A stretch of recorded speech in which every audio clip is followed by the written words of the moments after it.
राधे दोस्तों, स्वागत है आप सभी का मेरे चैनल पर। इस वीडियो में मैं आपको वट सावित्री व्रत की पूजा विधि व कथा के बारे में विस्तार से बताऊंगी। अगर आपको वीडियो पसंद आए तो लाइक शेयर सब्सक्राइब जरूर करें। वट व्रत को ज्येष्ठ अमावस्या पर किया जाता है। वट सावित्री व्रत को करने से सुहागिन महिलाओं को अखंड सौभाग्य की प्राप्ति होती है व पति पत्नी के रिश्ते में मजबूती आती है। इस दिन हम वट के वृक्ष की पूजा करते हैं। इस दिन सुबह उठकर स्नान करें, सूर्य देव को अर्घ्य दें और बड़ के पेड़ के नीचे सावित्री और सत्यवान की प्रतिमा को विराजमान करें।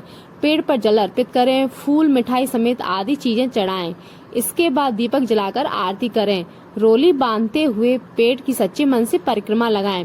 वट सावित्री व्रत की कथा का पाठ करें। इसके बाद वैवाहिक जीवन में सुख और शांति की प्राप्ति के लिए कामना करें। इस व्रत में अन्न और जल का त्याग किया जाता है। ये हम कथा के बारे में जानते हैं। सावित्री की कथा इस प्रकार है। राजा अश्वपति की अकेली संतान का नाम था सावित्री। सावित्री ने राजा घुमतसेन के बेटे सत्यवान से विवाह किया। विवाह से पहले नारद जी ने बताया कि सत्यवान की आयु कम है, तो भी सावित्री अपने फैसले से डिगी नहीं। वह सत्यवान के प्रेम में सभी राजसी वैभव त्याग कर अपने परिवार की सेवा करते हुए वन में रहने लगी। जिस दिन सत्यवान के महाप्रयाण का दिन था, उस दिन वह लकड़ियां काटने जंगल गए। वहां मूर्छित होकर गिर पड़े। उसी समय यमराज सत्यवान के प्राण लेने आए।